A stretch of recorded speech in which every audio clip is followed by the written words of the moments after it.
Hey there everyone, my name is James. I'm the author of Airbnb for Dummies, and in today's video I want to talk to you about different booking platforms. So I want to talk about the difference between Airbnb, Booking.com, HomeAway, Vrbo, all these different booking platforms, and I want to talk to you about which ones you should be listed on and why, depending on your specific property. And I also want to talk to you about the nuances of each one of these platforms, because the reality is that they operate quite differently, and so if you want to perform well on Booking.com, the path, the ingredients, the things you need to do in order to achieve that are going to be largely quite different from what you need to do to succeed on another platform like Airbnb. Now, one thing that surprises a lot of people is that even though I do speak a lot about Airbnb, I'm obviously the author of Airbnb for Dummies, so I'm a huge Airbnb advocate. It's sort of my area of expertise. One thing that surprises most people is that I also have an extensive amount of experience listing on other platforms. So by no means am I exclusively listing on Airbnb. I also list properties on Booking.com, HomeAway, Vrbo, and I've tried up to about 12 different more niche platforms as well. And I've had mixed results on all the different platforms. And so I want to talk today about one of the common questions I get asked, which is, should I expand my listings onto other booking platforms? Now more than ever, whenever you're getting less visibility, you want to get more eyeballs on your property. And so expanding onto other listing platforms can be beneficial, but you have to know the right way to do it. And you want to know which ones are actually going to be worth your time. And so let's just get started. I want to talk about in today's video, number one, what platforms are worth actually expanding onto for your specific property. Now, the thing to remember about each one of these different booking platforms is that they have their own kind of domains of expertise, if you will. Each platform is going to be best for a particular type of property owner because each platform attracts a typical type of booker. So what I mean by this is that Booking.com, because they largely started out being a travel website for hotels, largely the people that are booking properties on Booking.com are people who are looking for hotels. And so properties that are very similar to hotels that fall into some of the same categories, one bedroom, even bachelor apartments, places that are downtown in the core where someone would typically be looking to find a hotel, tend to do better on Booking.com than any other type of property. Vrbo, on the other hand, vacation rental by owner, as the name would suggest, start out largely as vacation rentals. And so if you have a larger home in a vacation destination, or that's more suited for people that would be on a vacation, such as a larger property with multiple bedrooms, multiple bathrooms, those properties will tend to do better on Vrbo simply because the type of person that's visiting Vrbo to book a property is typically a vacationer. Someone who's actually going to the area they're visiting for a vacation. Typically they're going with their family, and that's why they're using Vrbo. Airbnb, on the other hand, as the name would suggest, air bed and breakfast, it started out as air beds. It started out as home sharing. That was sort of the overall market that they were attacking when they first got started. And they've since expanded into a lot of people that are competing with hotels. It would typically be booking hotels. You get a lot of people that are booking their vacation rentals there. So you get a good mix of both, right? And so what I've found to be true is that Airbnb is going to be the best place to go as a first booking platform to get onto, because you're going to put yourself in front of the most sets of eyes. There are the most guests that are going to see your property on Airbnb. And this is true for just about any property. Sure, there are some fringe properties that are going to do a whole lot better on Booking.com, and they're going to not even need Airbnb, or similar with Vrbo. But for the majority of hosts, the place to start that makes the most sense is going to be Airbnb, because you're going to get the most people looking at your property, and so you're going to be able to figure out more quickly who your niche is. Now, that being said, if you have a property that is a larger property, so 3-4 bedrooms and up, and you're looking to expand out, I would recommend going to Vrbo, HomeAway. That would be my first recommendation for the direction to go if you're looking to expand onto another platform. Better than Booking.com is going to be Vrbo HomeAway, simply because you're probably going to attract more guests on that platform than you would on Booking.com. On the other hand, if you have a property that's a 1-bedroom or a bachelor property, even a 2-bedroom property, and that's in a downtown core, a place that people would typically book a hotel right in that same neck of the woods, then I'd recommend trying to expand out onto Booking.com first, because you're probably going to have better luck there than you would on HomeAway Vrbo. Now, with that in mind, you also have to remember that each platform has its own different nuances to it. For example, up until recently, Booking.com, all of the charges that you were doing with your guests had to be done through you individually. So guests couldn't be charged on Booking.com. They had to be charged by you, the host, using whatever credit card processor you might want to use. Now, this is largely because that's the way that hotels always operated, and so Booking.com was operating that way as well. Now, as of late, they've been offering different payment solutions on their platform where guests can book directly on the platform there and actually pay on the platform. But something to bear in mind is that if you are going to be charging your guests credit cards, then now suddenly you have to worry about fraud, you have to worry about disputes, and you have to worry about chargebacks and refunds. All of that is going to be done through your end of things. It's not going to be something that you can rely on the booking platform for if you're processing credit card transactions yourself. And so it's just an additional level of headache and additional level of complexity. So something to bear in mind. If a guest books your property with a fraudulent credit card, you better have the right setup in place to be able to detect that before they actually check in there and steal something, damage the place, whatever else might happen. If someone books your property and then later decides that they want to refund, that is entirely done through you. You have to make sure that you're processing those refunds in alignment with whatever refund policy you have set. If they decide to dispute the credit card transaction, now you're going to potentially have troubles with your merchant processor, the people that are actually the software company that you use to process these transactions. So it kind of opens up a whole can of worms if you don't know what you're doing.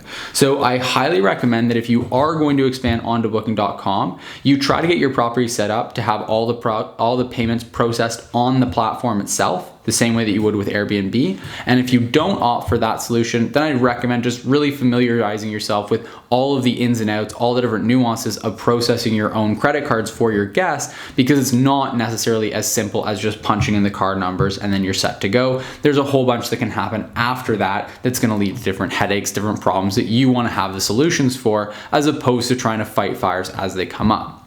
Now, in addition to that, it's also going to be a little bit different to get your property to perform on Booking.com versus Airbnb, and you're going to want to price your property a little bit differently on there than you would on other platforms.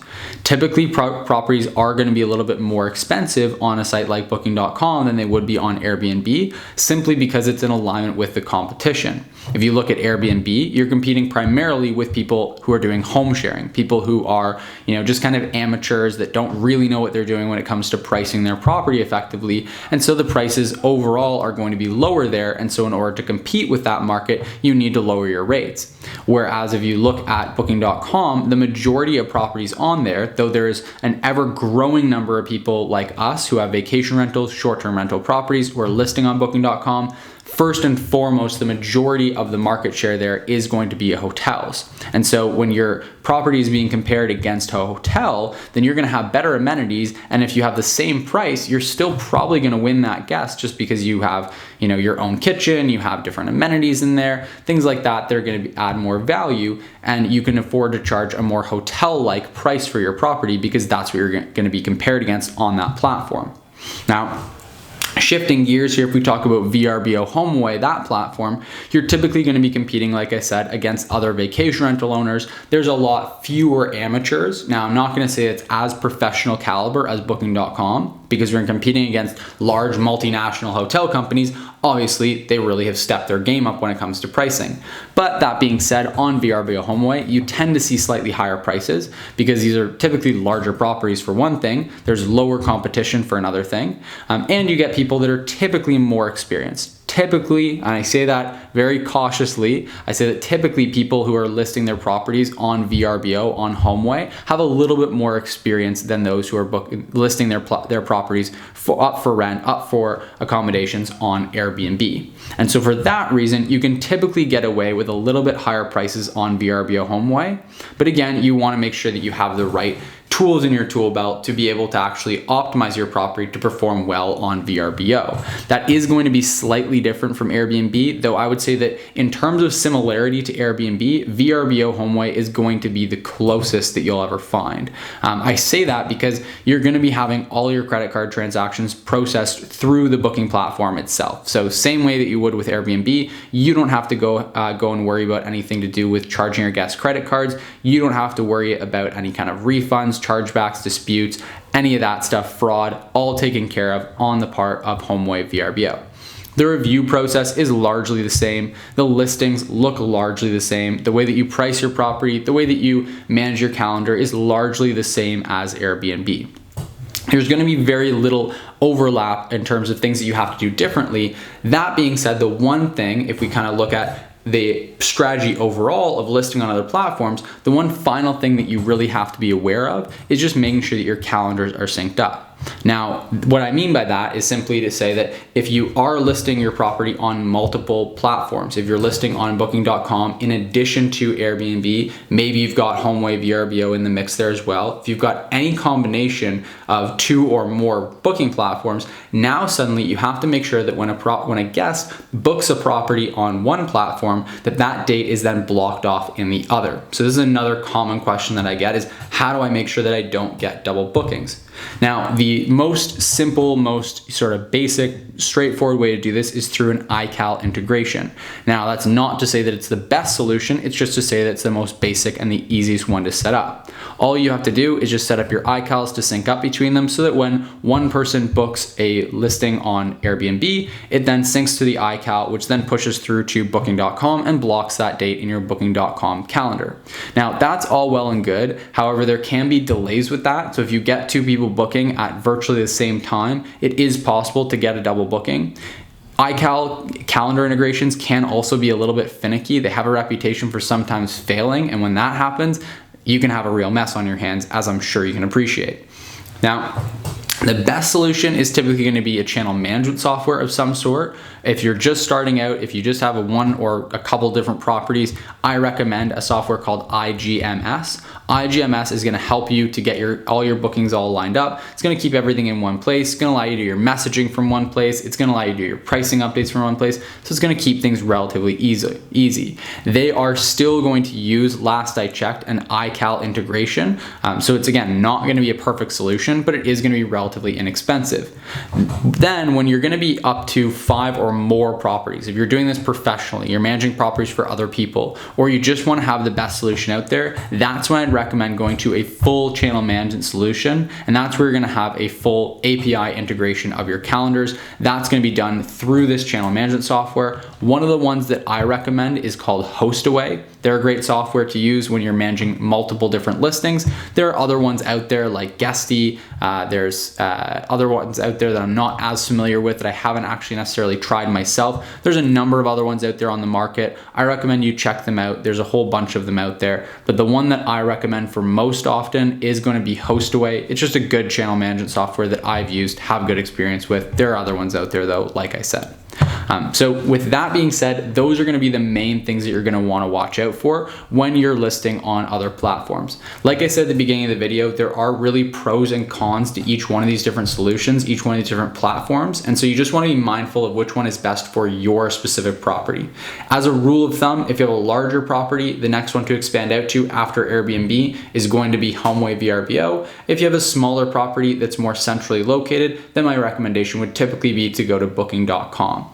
The best way to find out which one's going to be the best fit for you is simply going to be to try them. However, like I said before, if you try them, just make sure that you do it with all the proper knowledge going into it. You don't just want to put your property up there and then find out that you got hit with fraud. You've had a guest in there for a week who didn't actually pay for the place, and now suddenly you've got your place trashed, a whole bunch of stuff's got stolen, and thanks a lot booking.com, your horrible support did not actually help me at all. That's another thing to be on the watch out for, is that booking.com support is horrible. You have been warned. So I hope this has been a really valuable video. I hope this has been helpful for you. And if you're considering improving your property's performance, if you want to learn the next tips and strategies in order to make your property perform at its optimal levels, then I highly, highly recommend that you check out the free training linked below and also subscribe to the channel.